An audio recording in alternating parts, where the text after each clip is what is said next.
I was just recently informed, thanks to Soccer in chat, that the bans from space actually spell "get out" in Korean.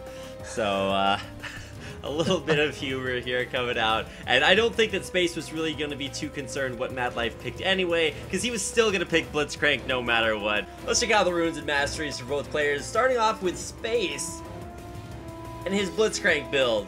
He's got 7% attack speed, 11 AD, 40 HP, and just a smattering of all kinds of random stats in there.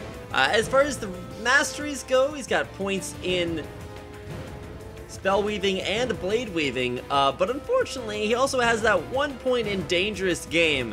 Dangerous game will save your life in a lot of situations, but you have to get a kill in order for it to kick in. And if you get a kill, you already won the game, so not a whole lot of points in putting that point in that mastery. That doesn't proc prior to the rebirth, does it? No, you only get that kill once you get gold from killing a champion, so. Gotcha. Okay, I wasn't sure if there was maybe some kind of little stipulation, maybe a workaround that he saw through that we didn't, but nope, it just doesn't work. So I guess it's just an oversight. Yeah, mastery is here for... Hello, ladies and gentlemen, and welcome to the Solo King 1v1 tournament, of course, broadcast here on Azubu TV, featuring some of your favorite Korean pro players. It's a kind of a team kill here between CJ Entis' duo lane. They've learned how to play together. Can they play against each other? And I think the answer is yes. With game one, Space kind of getting narrowly outplayed by Madlife's Shinjao. Madlife coming into game two with a 1-0 victory. And Space not only spelling get out with his bans and champion select, but picking a Blitzcrank versus... Oh, he walled the hook up. Wait, what? Does that even work? This is news to me as well. Okay. Anivia wall is coded as minions, and so when Blitzcrank hooks through the wall, I'm guessing that the hook actually registers as if it's grabbing the minions, because unless I'm misseeing things, Madlife was definitely in pull range there. Okay, I don't know what I'm watching right here, but we've got some next level Madlife plays coming out, starting with Crystallize, probably the worst spell to start with on Anivia.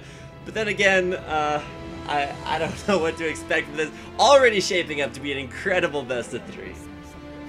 Yeah, really interesting decision coming in. Like you said, picking up Crystallize is going to take away from a lot of his early pressure and damage that he would otherwise be able to put out onto Space.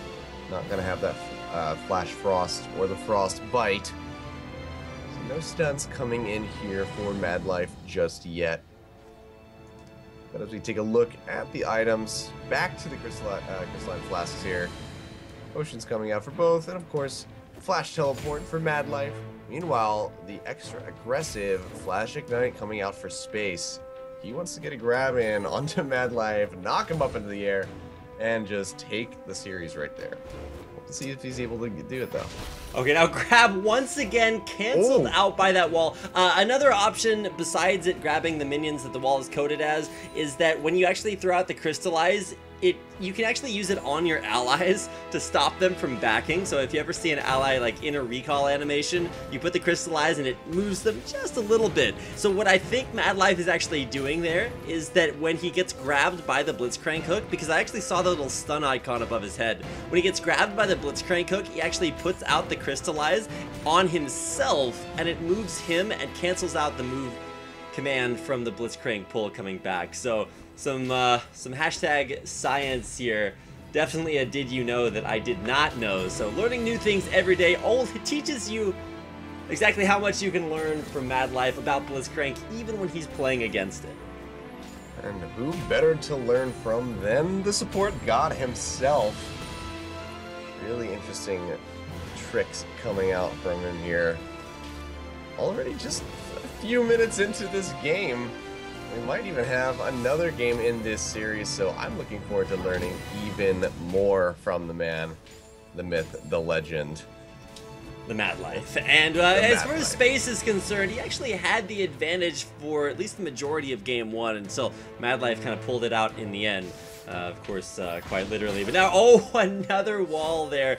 Once again, not sure if that's actually canceling out the Blitzcrank hook or how exactly that works, but a dodge nonetheless, and Madlife stays safe.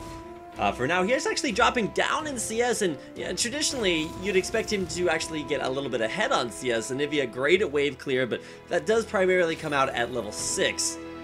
Not quite this early. And with a standard rune page set up as far as AP is concerned for Madlife's Anivia, I was actually kind of interested to see Space go for a more attack damage focus on his page, looking for some big power fists in there, even though he hasn't hit any of them quite yet. And still just unable to get a reliable rocket grab because of that crystallized. Nice harass though, coming out from Madlife, finally showing some aggressive play.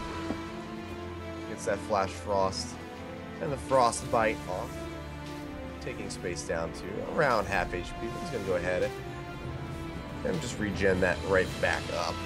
Now this is where Madlife has to play very carefully. He does not want to get grabbed underneath of this turret and knocked in the air. If he gets Power Fisted up, that could be the entire game. There's the grab. There's the power fist. He's underneath the turret. He's gonna get egged. Oh my god. One little bit of HP. But can Space kill this egg off in time? I don't think he can. If Madlife will revive here, he's gonna get knocked up. A couple more auto attacks to come in here. Space needs one more to close out the kill versus Madlife.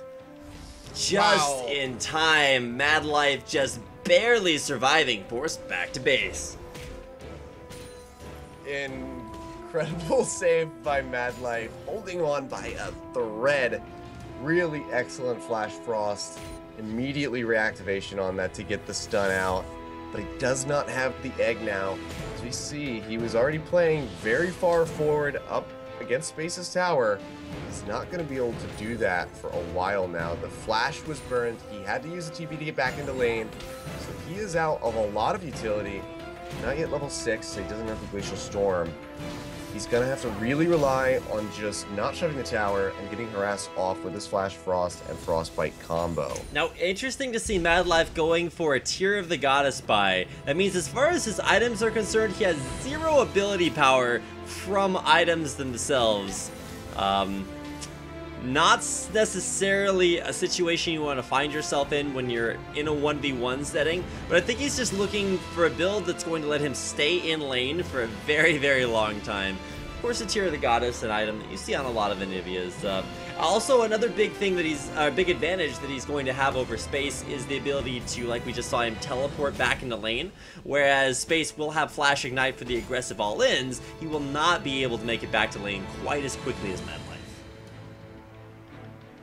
Yeah, with that Tear of the Goddess, though, this is really going to help out Madlife in his farm game, and that might be what he wants to focus on a little bit now that he can use his Glacial Storm.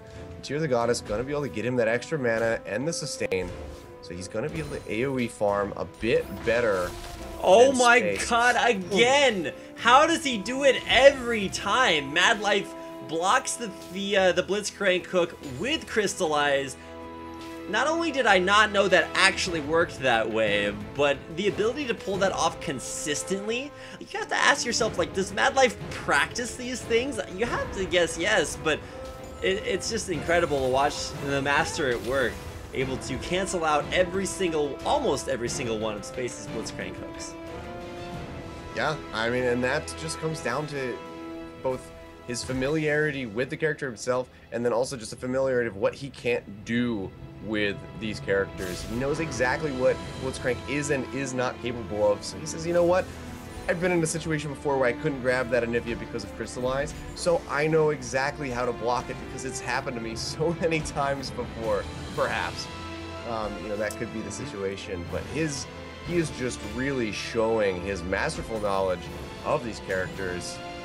Both Thresh and Blitzcrank already. I wonder even Anivia. He's doing a great job on Anivia thus far. That's a good point. I wonder if Madlife was like playing solo queue and he played against an Anivia player who used to do that to him, and then he, of course, learned his lesson and is now doing it to Space's Madlife for a little bit of revenge. Now, Ultimate used there by Space. It'll be up in not all that long, and to be honest, I actually misread the rune setup for Space. He's actually going ability power based build there on Blitzcrank, so when he pulls you in, he's going to be able to knock you up and then do a ton of damage with that static field ultimate, so definitely something to keep an eye on.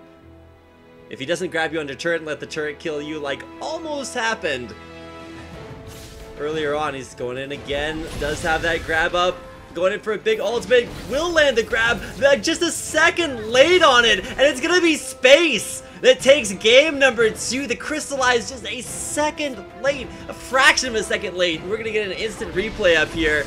Walking forward, lands the static field for the damage, and unable to dodge that hook, the Crystallized just a brief moment too late. Ignite coming down, the last auto attack, and Space takes game number 2 versus Madlife. Wow, what a great play by Space. Aggressing at the right time, gets that Ignite back up.